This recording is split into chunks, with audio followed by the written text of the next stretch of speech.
Saludos a todos, soy Artem Reshetnyak y muchos seguramente ya me conocen mejor con el apodo del ucraniano. Y hoy justo hablaré de Ucrania, que es el país en el que nací, aunque ya son como casi 20 años que vivo en Argentina. El tema del video será mencionar qué fue lo que realmente desencadenó el conflicto armado entre Ucrania y Rusia en el año 2014, y dedicando una especial atención al legendario batallón Azov y su heroica participación en la prolongada guerra entre Ucrania y los separatistas nazbol prorrusos en la región de Donbass que se encuentra en el este del país.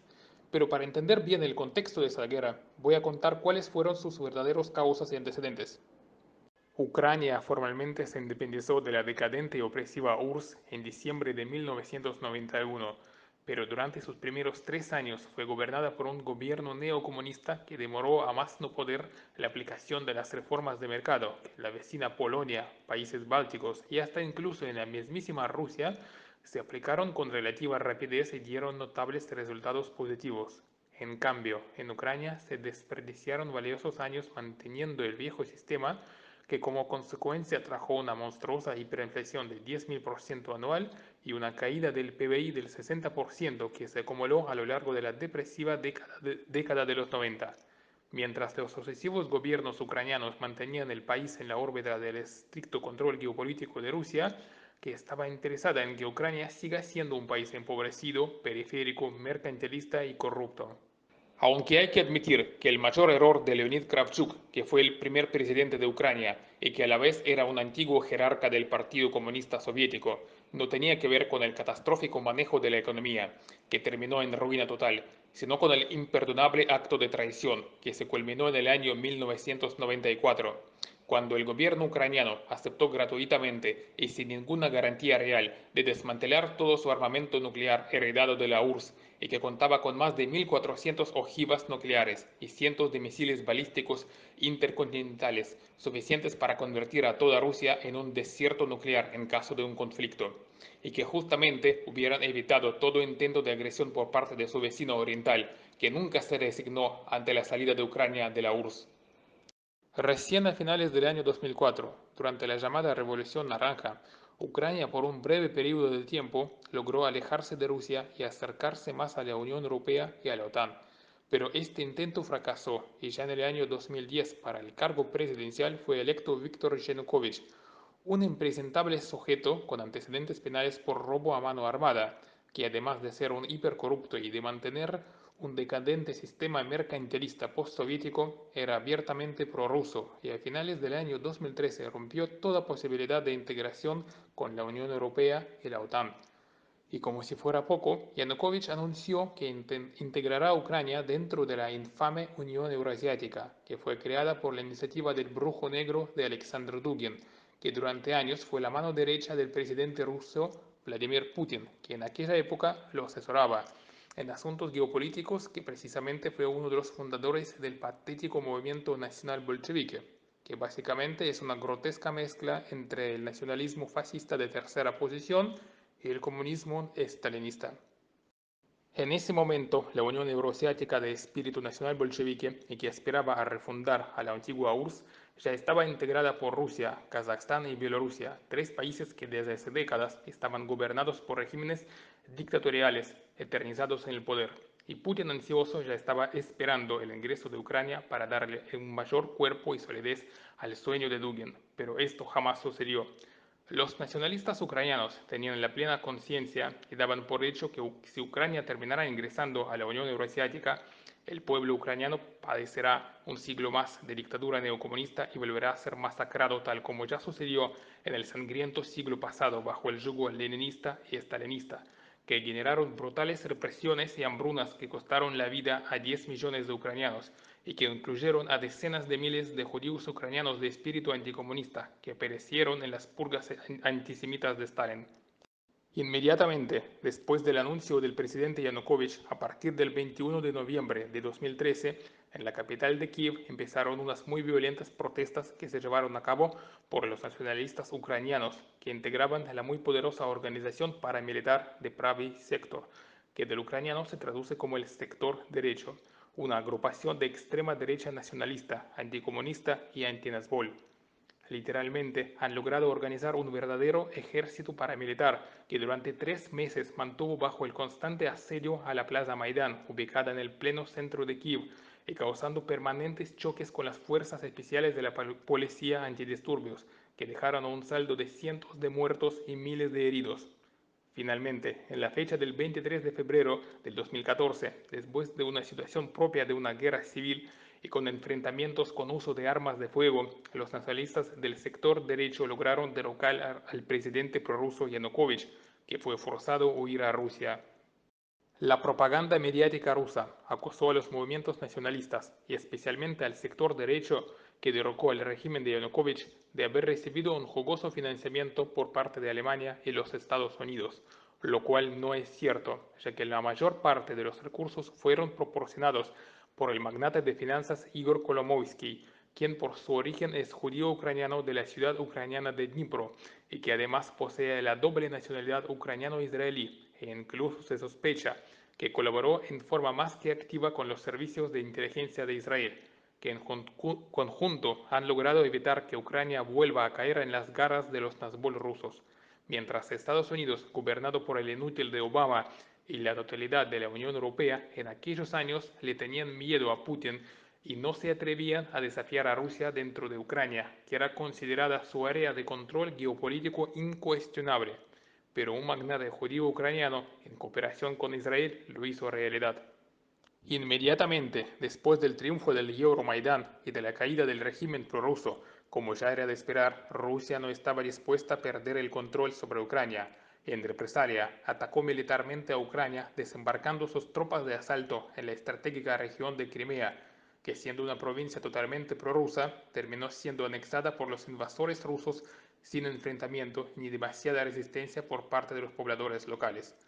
Pero esto no fue suficiente para Rusia, ya que Crimea era una península, que al ser desconectada de Ucrania terminaba siendo una isla aislada a la cual los rusos solo podían llegar por aire o por mar. Por tanto, la élite nazgul de Rusia, encabezada por Vladimir Putin y su asesor geopolítico de Alexander Dugin, decidieron ir por todo, poniendo toda la carne en el asador, lo que significaba una ofensiva total contra Ucrania y que incluía una anexión de toda la región suroriental del país, donde en el año 2014 la mayoría de la población simpatizaba con Rusia. Su objetivo era ocupar a las provincias tan estratégicas como Kharkiv, Donetsk, Lugansk, Zaporizhia, Gerson, Nikolaev y finalmente llegar hasta la región de Odessa, que era el mayor puerto ucraniano sobre el Mar Negro y que además limitaba con un pequeño cuasi-estado nacional bolchevique de Transnistria, que en el año 1992, con apoyo ruso, fue anexada a Moldova y que debería ser unificado con las tierras de Novorosia, que los Nazgûl pensaban anexarle a Ucrania y de este modo tener conexión con Crimea por tierra. Pero esta vez Rusia ya no podía optar por una invasión militar directa, tal como sucedió con Crimea, y se optó por el uso de guerrillas Nazgûl muy bien armadas y entrenadas por la GRU, que fueron enviadas desde Rusia a Ucrania y que se autoproclamaban como separatistas prorrusos, entre comillas, pero la realidad es que ni siquiera eran ucranianos, sino lisa y llanamente unos invasores extranjeros procedentes del país vecino. De este modo, en los primeros días del abril de 2014, las provincias orientales de Lugansk y Donetsk han sido atacadas por las guerrillas Nazgûl enviadas desde Rusia, pero que se hacían pasar por los separatistas prorrusos, y que armados con armas automáticas tomaron por asalto todas las sedes administrativas y policiales de la región de Donbass. La policía local no reaccionó a la dicha agresión, en parte porque estaba completamente desmoralizada a causa de la caída del gobierno de Yanukovych, quien era originario de Donetsk, y en parte por sus simpatías prorrusas, ya que se trataba de una región poblada en un 50% por descendientes de rusos, y donde casi el 100% de la población era ruso parlante. Los mismos guerrilleros Nazgûl de Rusia también trataron de tomar por asalto la sede del gobierno de Kharkiv, que es mi ciudad de origen, pero ya que allí no estaban armados, los interceptaron las fuerzas paramilitares del sector derecho, que los apalearon brutalmente, y los que sobrevivieron a la paliza terminaron arrestados por las fuerzas de seguridad con cargos por separatismo. También los guerrilleros Nazgûl durante el 2 de mayo de 2014 Trataron de tomar bajo su control la ciudad de Odessa, pero fueron perseguidos por las fuerzas nacionalistas del sector derecho hasta el edificio de la sede sindical, donde estos han logrado refugiarse. Allí los emboscaron, prendiendo fuego al edificio, y como consecuencia, 46 invasores nacional bolcheviques terminaron siendo quemados vivos, y más de un centenar quedó herido por quemaduras, y los demás fueron arrestados por subversión y separatismo. Este sangriento hecho puso fin a todo futuro intento de meterse contra la ciudad de Odessa. Los invasores Nazgûl fracasaron en Kharkiv y Odessa, y tan solo tuvieron un éxito relativo, logrando ocupar buena parte de las provincias de Donetsk y Lugansk, que forzó a Ucrania a responder militarmente a la invasión. El gran problema es que en abril de 2014 Ucrania se encontraba con sus fuerzas armadas prácticamente desmanteladas y que casi no existían como tal. Además, el último presidente prorruso, que era Yanukovych, por orden de Putin, desmanteló y desarmó a propósito el ejército ucraniano para facilitar la futura invasión rusa. Por supuesto, el nuevo gobierno de transición de Ucrania, todavía en estado de caos reinante durante los primeros meses post-revolución del Maidán, hizo grandes esfuerzos para movilizar y rearmar al ejército, partiendo prácticamente desde cero. Pero con cada día que pasaba, los invasores Nazgûl se fortalecían en los territorios ocupados, mientras el ejército ucraniano demoraba en llegar. Pero hay que decir la verdad, y es que a mediados del abril de 2014, la gran mayoría de los recién reclutados soldados ucranianos estaban desmoralizados y no estaban mentalmente decididos para pelear ni contra los Nazgûl prorrusos, ni mucho menos contra el ejército formal de Rusia, e incluso consideraban que esta invasión rusa era una causa perdida para Ucrania. En cambio, los únicos que estaban mentalmente preparados para entrar en combate inmediato con el único fin de exterminar a los invasores nacional bolcheviques rusos en suelo ucraniano eran las fuerzas paramilitares de los nacionalistas del sector derecho y de otras agrupaciones nacionalistas como la histórica UNA-UNSO. Por tanto, ya en los primeros días del abril, Dmitry Yarosh, quien era el líder de las fuerzas paramilitares del sector derecho, con la iniciativa y el financiamiento del ya mencionado banquero judío ucraniano de Igor Kolomovsky, en cuestión de días armaron primero al batallón Donbass y en un mes más tarde al ya legendario batallón Azov, que además obtuvieron por parte del ejército ucraniano blindados ligeros para potenciar su movilidad y eficiencia. Y mientras el ejército ucraniano se estaba rearmando después de años de desmovilización y desintegración total, estos dos batallones, integrados en su totalidad por los paramilitares nacionalistas ucranianos de extrema derecha, fueron los primeros en llegar a los territorios ocupados y hacerle frente a los invasores Nazgûl, que llegaron desde Rusia, y fueron las únicas unidades militares de toda Ucrania que no dudaban en combatir y aniquilar a los agresores sin dudar siquiera, mostrando una ferocidad en el combate que los invasores rusos no esperaban. El batallón Azov se formó en los primeros días de mayo, pero ya en junio llegó un reconocimiento internacional cuando en un ataque relámpago que nadie esperaba, en 13 de junio pudo tomar por asalto a la estratégica Mariupol, que fue ocupada por las fuerzas Nazgûl prorrusos, una inmensa ciudad con medio millón de habitantes y que era de importancia estratégica para la economía ucraniana, ya que además poseía dos inmensas plantas siderúrgicas y un gran puerto sobre el mar de Azov para exportar el acero al exterior. Y si esta ciudad no hubiera sido recuperada, la economía ucraniana sufriría una grave pérdida. Lo interesante del caso de los batallones nacionalistas ucranianos, como el Azov y Donbass, es que en los primeros meses decisivos de la guerra, estos operaban como entidades independientes y tan solo mantenían una cooperación con el resto del ejército ucraniano, pero no formaban parte del mismo, y por tanto fueron los primeros en hacerle frente a los invasores rusos, no solo deteniendo su avance, sino también recuperando partes de los territorios ocupados por los Nazgûl. Y estudiando bien los sucesos históricos, queda absolutamente claro que si no fuera por una veloz participación de los batallones nacionalistas que financió Kolomovsky, Ucrania posiblemente hubiera perdido esta guerra y todo el suroeste de Ucrania sería ocupado por Rusia. Otro detalle más que interesante en el caso de los batallones nacionalistas es que en sus filas han luchado ucranianos de origen judío, sobre todo originarios de la ciudad de Dnipro, donde justamente se encontraba el bastión del sector derecho, y que a la vez es la ciudad con mayor comunidad judía en Ucrania. Actualmente en Argentina, el batallón Azov ha ganado muchísima admiración entre los sectores de extrema derecha y la disidencia pro-blanca, lo que a su vez atrajo a un montón de patéticos Nazgûl locales que intentaron sin mucho éxito desprestigiar sus méritos militares, mencionando el hecho que tanto el batallón Azov como todo el movimiento nacionalista del sector derecho fue financiado por Kolomoisky, que es de origen judío ucraniano y que a la vez está vinculado con la inteligencia israelí, como si fuera algo negativo, y que además es algo que todo el mundo ya sabe. Pero la única realidad es que el conflicto entre el pueblo judío y la derecha nacionalista europea ha quedado en el lejano pasado, ya que ahora mismo las dos fuerzas se están uniendo para hacer el frente a los despreciables Nazpol, a la izquierda radical y al Islam, que son nuestros verdaderos enemigos y los tenemos en común. Y es un hecho ya histórico que si no fuera por Kolomoisky y su vínculo con Israel, hoy Ucrania sería parte de la esclavizante Unión Euroasiática de ideología Nazbol, y que no solo es comunista, sino también xenófoba y racista al ser opresiva contra los pueblos eslavos. A su vez, si no fuera por el papel que jugaron los heroicos batallones nacionalistas de Kolomoisky, es muy probable que los invasores Nazbol de Rusia hubieran llegado hasta Odessa, anexando a todo el suroeste de Ucrania. Afortunadamente, en nuestra Argentina, muchos disidentes pro-blancos e incluso ex nacionalsocialistas también han evolucionado hacia un buen camino y por sí mismos han tomado conciencia de que ni los judíos ni Israel son el enemigo, sino por el contrario son amigos y unos leales aliados, y que nuestro enemigo común al que debemos derrotar e expulsar de nuestras tierras son los Nazbol financiados por Rusia, China comunista e Irán, junto a sus cómplices peronistas, los chavistas y los infames jesuitas que son responsables de la decadencia y la miseria de nuestra Argentina y que por tanto deberán ser erradicados de raíz. Debemos ser plenamente conscientes que tal como van las cosas, no se puede descartar que tendremos enfrentamientos armados contra estas fuerzas enemigas, del mismo modo como Ucrania combatió a los Nazbol prorrusos, deporándolos a sangre y fuego de su tierra.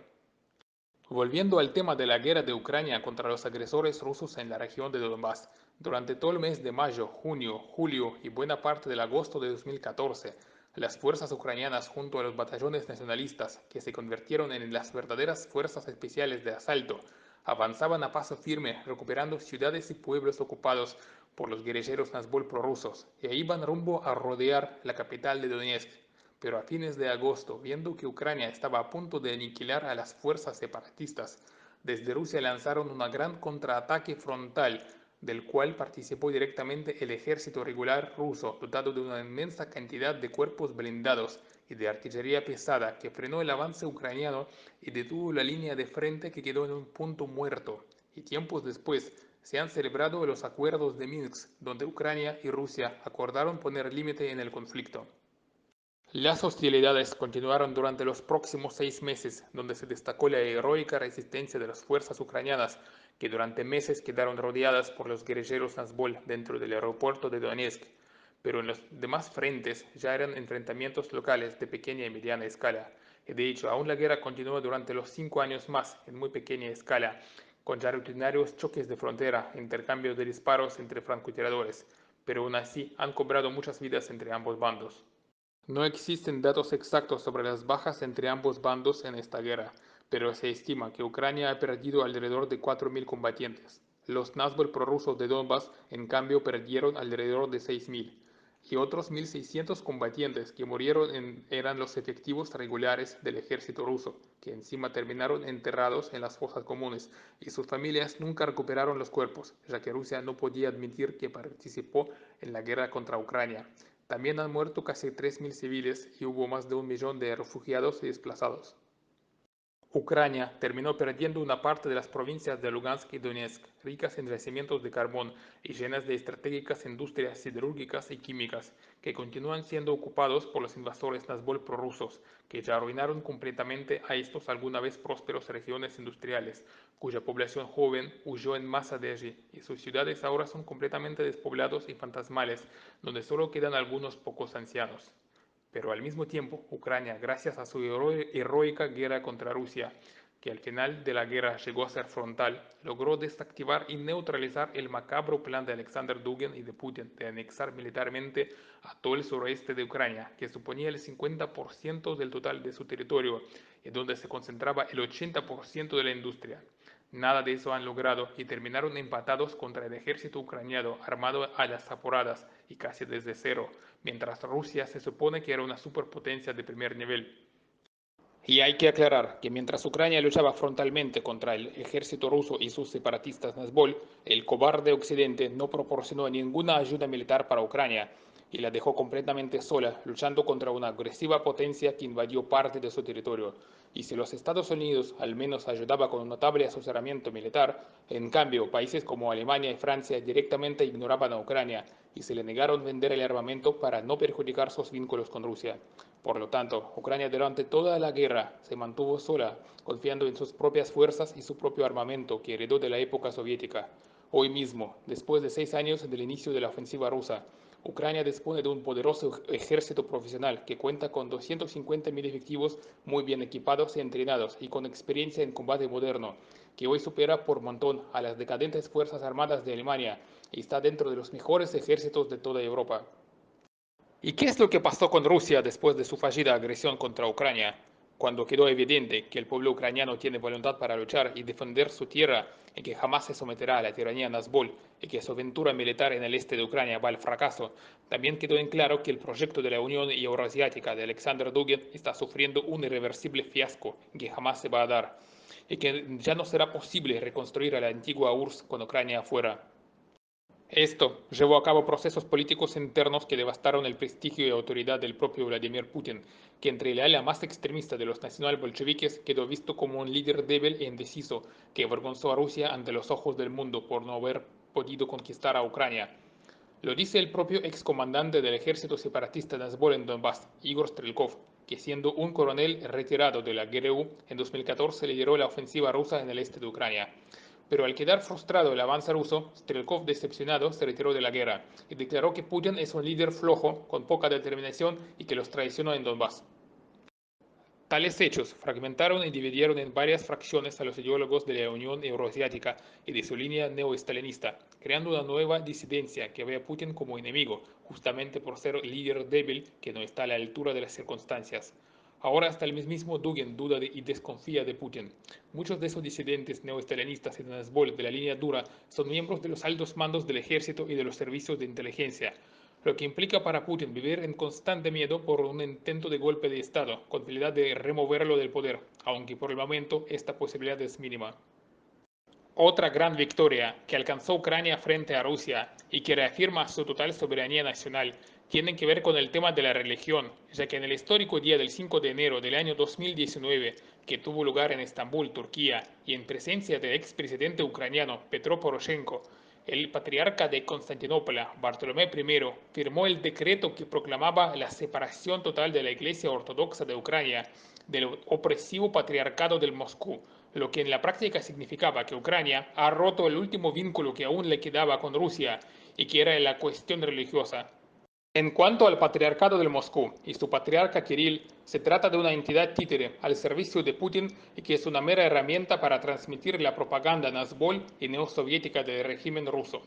La verdadera Iglesia Ortodoxa rusa fue aniquilada durante el reinado del terror de Lenin y Trotsky hace un siglo atrás, mientras la actual nace durante la Segunda Guerra Mundial bajo la iniciativa de Iosif Stalin y donde todos los curas han sido entrenados por la KGB soviética. De hecho, en el occidente son conocidos como los jesuitas moscovitas, a causa de su afinidad con la línea neosoviética de Putin. Semejante término a primera vista podrá parecer exagerado, pero en la práctica no lo es en absoluto. La prueba de esto se ve con claridad dentro de la histórica reunión entre el subversivo jesuita de Jorge Bergoglio, que está a cargo del Vaticano, y el patriarca de Moscú, Kirill, que después de casi 1000 años de enemistades, en febrero de 2016 se reunieron entre ambos en Habana, Cuba, bajo el patrocinio y mediación del déspota comunista de Raúl Castro.